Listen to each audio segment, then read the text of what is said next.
अरिदम्म नाम के राजा थे कलिंग देश के, उनके घर में गुणनिधि का जन्म हुआ और नाम रखा इनका दम।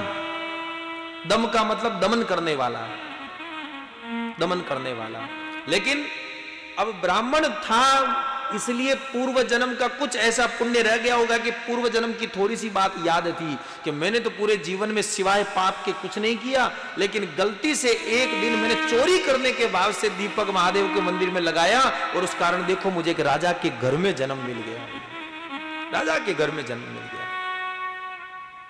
तो सोचने लगा अभी तो पिताजी की सत्ता है, लेकिन जिस दिन मुझे अगर राजा बनने का मौका मिलेगा तो मैं दीपदान के सिवाय और कोई पुण्य करूंगा ही नहीं, दीपदान के सिवा और कोई पुण्य नहीं करूंगा। और जब अरिदम के बाद दम को राजा बनाया गया तो दम ने सीधा साही पूरे नगर में ऐलान करवा दिया कि भैया और कोई दान पुण्य करो या मत करो कोई बात नहीं, कोई फर्क नहीं, आपके समझ में आवे तो करना, लेकिन घर के बाहर 5 दीपक रोज लगाने हैं। शिव मंदिर में जाकर के 5 दिए रोज लगाने हैं, घर के बाहर 1 दीपक रोज लगाना है। दीप दान करो, जितना ज्यादा से ज्यादा आप दीपक लगा सकते हो उतना ज्यादा से ज्यादा दीपक लगाओ। किसी के पास अगर घी तेल नहीं है, अभी आपको पता हो, हंसी आएगी बात कहूंगा तो, अभी हमारे भारत में जैसे राम जी का प्रतिष्ठा समारोह होने वाला 22 जनवरी को, तो हमारे माननीय प्रधानमंत्री आह्वान कर रहे हैं कि भैया आप अपने घरों में अगर नहीं आ सकते तो अपने घरों के बाहर, अपने गांव के मंदिरों में आप दीपक सजावट करके राम जी के आगमन का उत्सव मनाएं। तो उत्तर प्रदेश की एक भूतपूर्व पार्टी है, अभी तो वो अस्तित्व में ही नहीं है खैर वहां पे विशेष रूप से, तो उनकी जो सांसद है वो सांसद नहीं सॉरी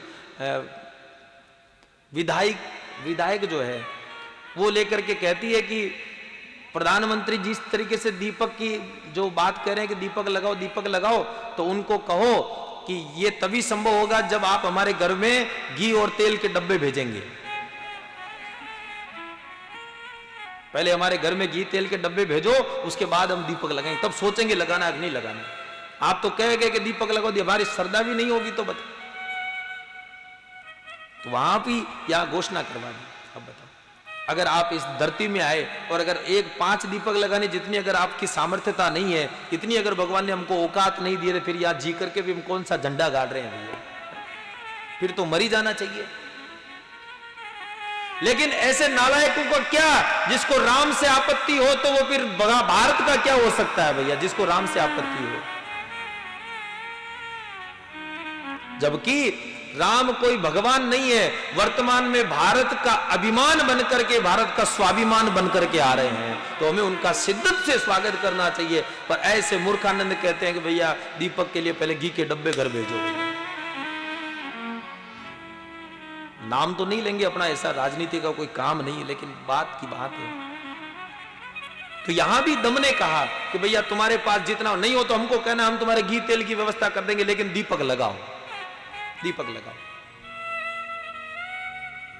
अपने राज्य में ज्यादा से ज्यादा शिव मंदिर बना दिए।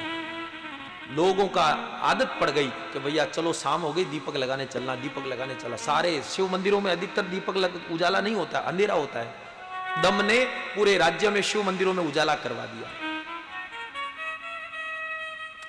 आज भले आप लोग प्रदीप जी मिश्रा के लिए कुछ भी कहते होंगे साहब, लेकिन उस आदमी को अनंत बार प्रणाम है जिसने भटके हुए लोगों को शिव से जोड़ दिया। इसलिए उनके लिए भले कुछ भी कहो, लेकिन उस आदमी को अनंत बार प्रणाम है जिसने लोगों के मन में शिव के प्रति आस्था प्रकट की कि आप जुड़ो तो सही, महादेव आपका कल्याण जरूर करेंगे। उसी प्रकार से दम ने कहा कि जीवन में कोई भी संकट आए, कोई भी बात बने, लेकिन शिव के सम्मुख आप दीपक लगाइए, आपके जीवन में कभी अंधेरा नहीं होगा। इसकी गारंटी मैं देता हूं, कभी अंधेरा नहीं होगा। और जब दम ने इस तरीके का विश्वास जताया कि आप दीपक लगाइए, दीपदान के सिवा कुछ मत कीजिए, मैं किसी धर्म को नहीं मानता, सिर्फ दीपदान को मानता हूं, सिर्फ दीपदान को मानता हूं। और दीपदान के सिवा और किसी धर्म का पालन नहीं किया, कोई दान पुण्य नहीं, सिर्फ दीपदान। औरों की जिंदगी में खुद जल करके, दीपदान का मतलब क्या है, खुद भले कितनी संकट में पड़ जाओ, खुद भले कितने कर्ज में चले जाओ, लेकिन अपने साथ रहने वालों को सदा प्रसन्न रखो, साथ वालों के जीवन में सदा उजाला बिखेरते रहो। यही दीपदान का महत्व है, यही दीपदान का महत्व है। खुद भले कितने जलो, अंदर से कितने खोखले हो जाओ, लेकिन अपना दुख सामने वाले के सामने प्रकट मत होने दो, अपनी पीड़ा सामने वाले को मत बताओ और उसको यही पूछो, भैया तेरे कोई तकलीफ तो नहीं है। और अपने थोड़ा सा कुछ होते पहले, अच्छा हमारे यूं कर दिया अब देखूं मैं, ऐसा नहीं होना चाहिए। हमारे लाख संकट हो भैया जीवन में, लेकिन जब भी दूसरों के सामने जाओ गुनगुनाते जाओ, मुस्कुराते हुए जाओ, और दूसरों के सामने जाओ सदा प्रसन्न होकर के जाओ, दूसरों के सामने जाओ तो सदा हंसते हुए बात करो, भले झूठी हंसी दिखानी पड़े लेकिन ऐसी व्यवस्था लेकर के चलो। ये कोई मन की बात नहीं है, ये हमारे गुण निधि के चरित्र की चर्चा हम यहां कर रहे हैं। कृपानाथ। और अब देखो दीपक का प्रभाव। दीपक का मतलब क्या कि मैं स्वयं जल करके भी तुम्हारे जीवन में रोशनी बिखेरने आता हूं, स्वयं जल करके भी तुम्हारे जीवन में रोशनी बिखेरने आया हूं।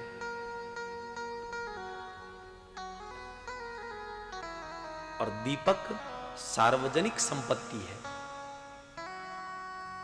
आप दीपक की रोशनी को कैद नहीं कर सकते हो। ऐसा थोड़ी कि उसको डब्बे में डाल करके बंद कर दो कि भाई उजाला इसका नहीं होना चाहिए, डब्बे में डालोगे तो डब्बे को तपा देगा वो। खुद भले अंधेरे में रहेगा दीपक, लेकिन बाती जल करके, दीपक भी जलेगा और बाती भी जलेगी, वो तड़पेगा और वो जलेगी, और उजाला दूसरों के जीवन में होगा। गुणनिधि ने यही किया है। और अगले जन्म में, ये जन्म में भी पूरा हुआ, अगले जन्म में देखो दीपक का प्रभाव कहां गया।